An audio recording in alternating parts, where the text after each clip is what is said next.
Bersama saya Aida Nayan dalam rentasan berita edisi 1130 dan antara paparan utama. Akhirnya, rakyat dapat kerdak-kerdak kek sahaja. Apa yang wajar dipelajari dari Sri Lanka? Menteri bukan hanya bentang masalah, tapi selesai masalah.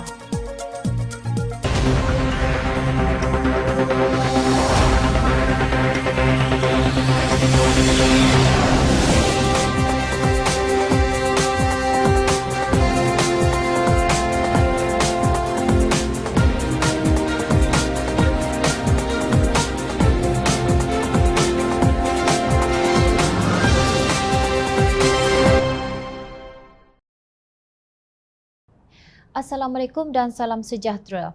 Debat antara pengerusi Pakatan Harapan Datuk Seri Anwar Ibrahim dan pengerusi Lembaga Penasihat Barisan Nasional Datuk Seri Najib Razak sudah berlalu pada 12 Mei. Namun usul Najib berhubung Petronas sebagai penyelamat Sapura Energi Berhad, SEB atau lebih dikenali sebagai Sapura, masih menjadi perbincangan dalam kalangan pakar ekonomi. Seorang pakar ekonomi, Dr. Nungsari Ahmad Radi, mengingatkan semua pihak supaya jangan mengganggu syarikat gergasi minyak negara Petroleum Nasional Berhad Petronas. Anda mahu Petronas menyelamatkan vendornya? Mengarut. Pada masa yang sama, mereka mahukan dividen daripada Petronas. Siapa tahu mungkin mereka akan dapatkan Petronas untuk membayar laluan rel Pantai Timur ECRL nanti. Mari kita cekik Petronas sampai mati, kata Nungsari di Petik Fokus Malaysia. Najib melontarkan cadangannya agar Petronas mengambil alih Sapura bagi mengelak syarikat itu diisytiharkan muflis.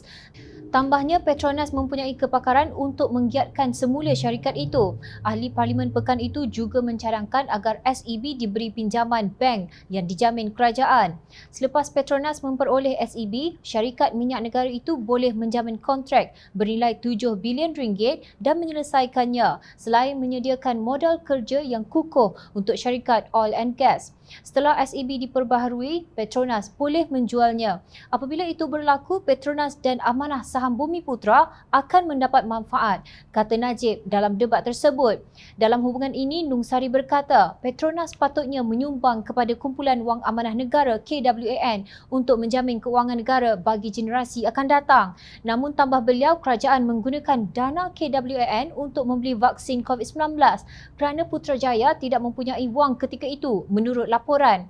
Nampaknya kita terus berbelanja tanpa mengambil kira keperluan menabung untuk generasi akan datang. Masanya akan tiba apabila kita tidak lagi mempunyai dana hasil petroleum, sindir Nungsari. Pakar ekonomi veteran itu menyarankan bahawa kerajaan perlu melakukan lebih banyak lagi bagi mengembangkan sektor ekonomi lain untuk mempelbagaikan aliran pendapatannya dan bukan bergantung pada wang tunai petroleum sahaja.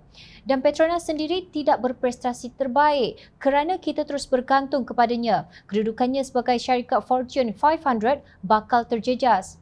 Sebagai contoh, pada 2020, Petronas kerugian 21 bilion ringgit tetapi masih perlu memberikan dividen 34 bilion ringgit kepada Putrajaya, tegas Nungsari. Jarian Jom Channel mendapati kenyataan Nungsari itu benar kerana Petronas mencatatkan kerugian bersih 21 bilion ringgit pada tahun keuangan berakhir 31 Disember 2020 berbanding untung bersih 40.5 bilion ringgit pada tahun 2019.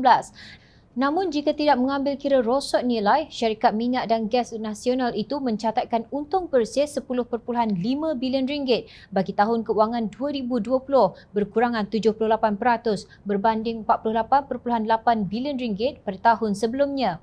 Petronas juga mencatatkan pendapatan yang rendah berjumlah 178.7 bilion ringgit berbanding 240.3 bilion ringgit pada tahun sebelumnya. Bagi suku keempat berakhir 31 Disember 2020, Petronas mencatatkan untung bersih sebelum rosot nilai 200 juta ringgit berbanding 9.4 bilion ringgit dalam suku sama tahun sebelumnya berikutan pendapatan yang rendah dan perbelanjaan bersih lain yang tinggi. Pada suku itu, rosot nilai terhadap aset berjumlah 1.3 bilion ringgit sekaligus menjadikan kerugian bersih 1.1 bilion ringgit berbanding keuntungan bersih 4.1 bilion ringgit pada suku sama tahun sebelumnya. Nasional. Jelas, Presiden dan Ketua Pegawai Eksekutif Kumpulan Petronas, Datuk Tengku Muhammad Taufik. Tengku Taufik berkata, walaupun menghadapi persekitaran yang mencabar, Petronas bertindak pantas dengan melaksanakan usaha pengurangan risiko untuk ia terus kekal berdaya tahan. Petronas telah berdepan tempoh paling mencabar dalam sejarah kumpulan. Menuju ke depan, kami menjangkakan industri minyak dan gas masih akan dipengaruhi oleh ketidakpastian dan kami akan terus kekal berhati-hati, katanya dipetik media. Najib kata kerajaan mesti besarkan kek sebelum dihiris untuk diagih-agihkan kepada rakyat. Dari mana datangnya kek besar itu? Kita tahu Malaysia mempunyai kek yang datang daripada cukai selain daripada syarikat oil and gas Petronas. Pemimpin UMNO khususnya Najib berang kononnya Kerajaan Pakatan Harapan menjarah wang Petronas. Menjarah maknanya merompak atau mengambil hak orang lain. Kalau sungguh, dakwalah mana-mana pemimpin Pakatan Harapan yang sudah menjarah wang Petronas itu. Sebagaimana penjarahan yang berlaku kepada One Malaysia Development Berhad, One MDB yang telah dibuktikan di Mahkamah Malaysia dan Amerika Syarikat serta pengawal selia keuangan Singapura. Sebaliknya, kini Najib sendiri berteriak mahu dana Petronas digunakan untuk menyelamatkan Sapura. Sedangkan di dalam syarikat itu sudah ada ramai tokoh-tokoh korporat yang bijak pandai dan bergaji jutaan ringgit. Takkan tak boleh menguruskan masalah tanpa bantuan kerajaan. Sektor oil and gas adalah untuk dimanfaatkan bagi menyokong perbelanjaan awam dan terus meningkatkan keluaran domestik negara kasar. Ia bukan untuk bail out syarikat demi mengelakkannya muflis tanpa diketahui apa punca keuangan yang dihadapinya. Jika demikian, maka terjadilah kek yang sebahagian besarnya dimakan oleh golongan tertentu yang rapat dengan elit pemerintah, manakala rakyat akan dapat kerdak-kerdaknya sahaja. Negara Sri Lanka kekeringan dana dan makanan. Itulah yang berlaku apabila kerajaan mengambil tindakan yang tidak bijak selain masalah lain seperti korupsi dan nepotisme. Negara dengan penduduk seramai 22 juta orang itu dahulu berdikari dalam hal ehwal makanan. Mengapa kini rakyatnya merusuh dan menghambat ahli-ahli politik mereka? Perdana Menteri Mahinda Rajapaksa meletakkan jawatan. Kediaman rasminya dibakar bersama dengan kediaman beberapa orang ahli politik lain.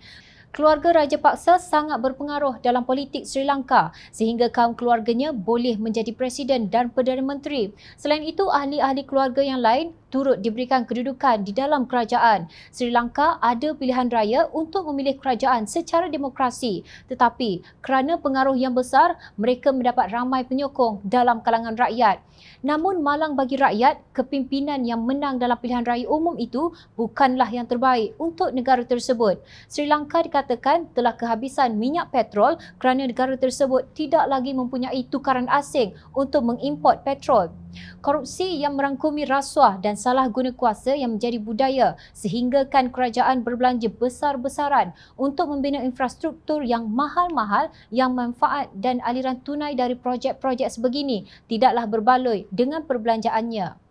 Ada projek yang dibiayai oleh pihak luar seperti China yang menggunakan pembiayaan projek sebagai satu langkah untuk mempengaruhi negara itu, kata bekas Ketua Pegawai Eksekutif Datuk Ni Muhammad Hashuddin Yusof dalam ulasannya. Menurut beliau, tindakan kerajaan mengurangkan cukai tanpa kajian ekonomi yang mendalam menyebabkan dana kerajaan berkurangan dengan amat besar. Ini dilakukan semata-mata untuk memenangi pilihan raya.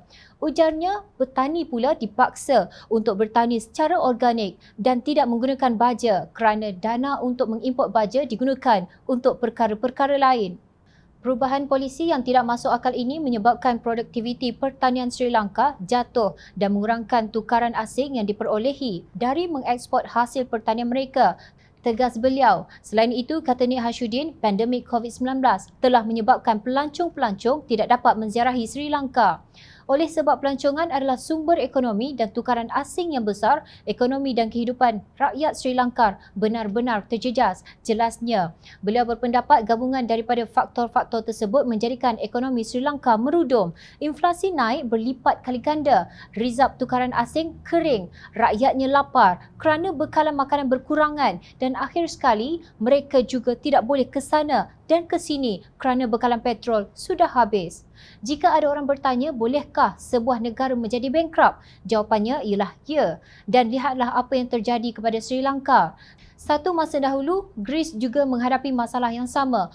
Ujar Nik Hashuddin yang kini menyandang jawatan sebagai pengarah bebas syarikat Petron Malaysia Refining and Marketing Berhad Petron M. Dalam ulasannya, Nik Hashuddin berkata Sri Lanka terpaksa berhutang untuk keluar daripada masalah yang dihadapinya sekarang. Menurut beliau, negara-negara seperti India dan China sudah menawarkan dana tetapi Sri Lanka sedang berunding dengan tabung kewangan antarabangsa IMF untuk mendapatkan dana dan tidak terikat dengan India dan China. Tentunya hutang ini akan dibayar bukan sahaja oleh rakyat Sri Lanka yang hidup pada ketika ini tetapi akan diwarisi oleh cucu cicit mereka pada masa hadapan. Katanya, beliau terus mengingatkan bahawa apa yang berlaku kepada Greece dan Sri Lanka perlu ditelaah oleh kita supaya negara ini tidak terjebak ke lubuk yang sama. Sebagaimana Allah SWT menceritakan apa yang terjadi kepada pelbagai kaum yang lampau di dalam Al-Quran untuk dijadikan panduan. Tegasnya, melantik orang yang benar-benar berkemampuan, jujur dan amanah ke kerusi kuasa adalah jalan untuk menghindari kemuflisan seperti dialami Sri Lanka. Orang yang popular tetapi tidak jujur dan meletakkan kepentingan diri, keluarga dan puak boleh menjadikan sebuah negara yang makmur menjadi bankrupt. Mereka tidak berasa malu pun dengan tindakan mereka itu. Semoga Allah memberikan taufik dan hidayah kepada kita untuk menjadikan iman sebagai asas di dalam membuat keputusan. Kita juga berdoa agar kita tidak mengikut hawa nafsu untuk menaikkan orang yang kita sanjung walaupun kita tahu dia korup dan tidak jujur dan akan membawa kita bersama-sama memasuki gaung sambil kita bertepuk tangan dan menyanyi. Pesannya di akhir tulisan beliau. Sri Lanka sudah terjebak dengan hutang kerana pemimpin yang korup. Indeks Persepsi Rasuah CPR yang diterbitkan oleh Transparency International meletakkan Sri Lanka di tangga 102 dengan skor 37. Sudah tentu Malaysia masih berada pada tahap yang lebih baik walaupun malap kerana mendapat skor 48 dan berkedudukan di tangga ke-62. Namun jumlah hutang negara agak membimbangkan. Bekas Timbalan Menteri Keuangan 1 Datuk Wira Osman Aziz berkata, sehingga akhir Disember 2021, hutang keseluruhan Kerajaan Persekutuan adalah berjumlah 979.8 bilion ringgit atau 63.4% kepada keluaran domestik negara kasar KDNK. Selain daripada hutang Kerajaan Persekutuan, kerajaan juga menanggung liabiliti lain seperti komitmen jaminan, hutang syarikat One Malaysia Development Berhad, 1MDB dan liabiliti kewangan lain meliputi projek kerjasama awam swasta atau PPP termasuk pajakan serta projek di bawah inisiatif pembiayaan swasta atau PFI dan PBLT Sendirian Berhad. Secara keseluruhannya, kedudukan pendedahan hutang dan liabiliti kerajaan pada akhir 2021 dianggarkan berjumlah 1.36 trilion ringgit atau 88.1% berbanding KDNK. Beliau berkata demikian sebagai menjawab pertanyaan lisan mesyuarat pertama 2022 penggal kelima Parlimen ke-14 di Dewan Negara pada 23 Mac lalu. Justru hendaklah kita belajar daripada apa yang berlaku dengan Sri Lanka. Gunakan kebijaksanaan kita untuk memilih pemimpin yang bersih, jujur dan juga tidak korup. Baru-baru ini, Menteri Pelancongan, Seni dan Budaya Datuk Seri Nancy Shukri berkata, sektor pelancongan negara kini berhadapan kekurangan kira-kira 15,000 hingga 20,000 orang pekerja. Menurut beliau, anggaran tersebut diperoleh daripada data Persatuan-Persatuan Pelancongan Tempatan. Secara rasmi, kementerian saya telah mengemukakan perkara ini iaitu masalah kekurangan pekerja kepada Kabinet dan kerajaan sebenarnya sudah luluskan untuk membawa pekerja dari luar negara. Cuma buat masa ini, perkara itu baru diluluskan dan harus melalui beberapa proses. Kita perlu tunggu, katanya seperti dipetik bernama. Bagaimanapun beliau dilaporkan menyarankan majikan supaya mengambil pekerja tempatan. Ujarnya masalah tersebut dapat diselesaikan dalam 1 ke 2 bulan lagi. Katanya bilangan pelancong yang memasuki negara setakat ini telah mencecah lebih 500,000 orang dan beliau yakin angka itu akan terus meningkat sehingga hujung tahun ini. Tidak jelas sama ada masalah yang dapat diselesaikan sebulan dua berhubung pengambilan pekerja asing atau pekerja tempatan. Mengulas mengenai kenyataan Nancy itu, Timbalan Presiden Amanah Datuk Seri Salahuddin Ayub berkata masalah kekurangan pekerja sektor pelancongan perlu segera diatasi kerana negara sudah pun beralih kepada fasa endemik. Banyak sektor pelancongan mula dibuka termasuk sempadan negara. Saya melihat kekurangan pekerja dalam sektor ini boleh dijadikan tawaran peluang pekerjaan kepada warga tempatan, termasuklah mereka yang terkesan disebabkan pandemik dan dibuang kerja. Jika masalah kekurangan pekerja ini tidak segera diatasi, maka ia akan memberikan kesan langsung kepada sektor tersebut di samping menjejaskan aktiviti memacu ekonomi negara, tegasnya dalam satu kenyataan. Namun Menteri Pelancongan seolah-olah tidak dapat berfikir di luar kotak yang dihuni oleh sindrom pengambilan pekerja asing. Kenyataan kekurangan pekerja dalam sektor tersebut yang diketengahkan oleh beliau umpama menjustifikasi kemasukan 500,000 pekerja Bangladesh di negara ini. Adakah semua 15,000 hingga 20,000 pekerjaan dalam sektor pelancongan itu dikategorikan sebagai 3D, dirty, difficult and dangerous? Menteri Sumber Manusia Datuk Seri M. Saravanan sebelum ini berkata kemasukan mereka sudah pun dimulakan. Difahamkan Malaysia dan Bangladesh memeterai Memorandum Persefahaman MOU pada Disember lalu berhubung pengambilan pekerja Bangladesh berkuat kuasa 5 tahun sehingga Disember 2026. Kemasukan mereka dibantah oleh pelbagai pihak termasuk Kongres Kesatuan Sekerja Malaysia MTUC yang menuntut supaya kerajaan menangguhkan kemasukan pekerja asing ke negara ini, khususnya 500,000 pekerja Bangladesh tersebut. Setiausaha Agung MTUC Kamarul Baharin Mansur berkata sebaliknya kerajaan perlu terlebih dahulu menjalankan kajian impak kemasukan pekerja asing ke negara ini terhadap pekerja tempatan, lapor Berita Harian. Beliau bimbang kemasukan 500,000 pekerja asing dari Bangladesh itu akan menyebabkan aktiviti buruh paksa tidak dapat dikawal yang memberi kesan kepada ekonomi Malaysia selain menyebabkan pekerja tempatan kehilangan pekerjaan. Kamarul Baharin berkata MTUC amat bimbang dengan ketibaan 500,000 pekerja Bangladesh dengan alasan oleh kerajaan ia adalah permintaan daripada majikan yang memerlukan pekerja asing untuk meneruskan operasi syarikat. Sebaliknya, MTUC mencadangkan kerajaan memberi tumpuan, melatih pekerja tempatan dan menaikkan skala gaji. Bagaimanapun selepas 7 tahun berlalu, kerajaan masih gagal menarik minat pekerja tempatan dan gagal menangani isu kekurangan pekerja atau sememangnya majikan terlalu mahukan pekerja asing bagi memudahkan eksploitasi pekerja asing sehingga Malaysia dikategorikan sebagai negara buruh paksa. Malaysia sudah berada dalam negara yang bermasalah berkaitan buruh paksa yang merugikan negara dengan larangan produk minyak sawit serta produk sarung tangan untuk memasuki pasaran Amerika Syarikat adalah bukti isu buruh paksa yang berlaku di Malaysia. Tegasnya, memetik statistik tenaga buruh Malaysia, Ketua Perangkawan Datuk Seri Dr. Muhammad Uzir Mahidin berkata, bilangan penganggur di negara ini pada Januari 2022 adalah seramai 680,400 orang, menjadikan kadar pengangguran sebanyak 4.2%. Pengangguran di kalangan belia antara umur 15 hingga 24 tahun pula adalah sekitar 13%, iaitu 3 kali ganda lebih tinggi daripada kadar pengangguran negara.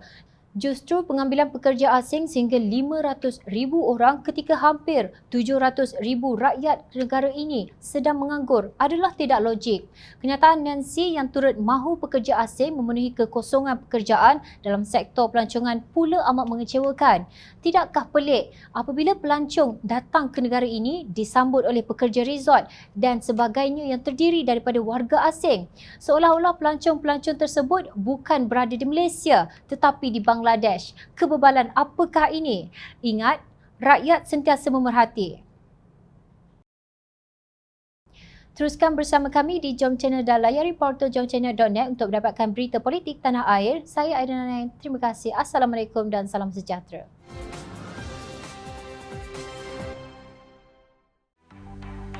Mencari maklumat dan berita politik yang bebas, kupasan yang tepat, panas. Dapatkannya secara eksklusif hanya di Jom Channel.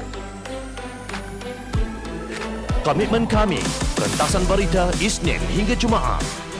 Berbicara dan isu semasa, kami garapkan secara langsung. Panel-panel berkaliber dan profesional. Interaktif, pandangan anda kami raikan. Jangan lupa bersama kami di setiap hujung minggu dalam edisi khas mingguan. Jom Channel, moving forward, sharing a new experience.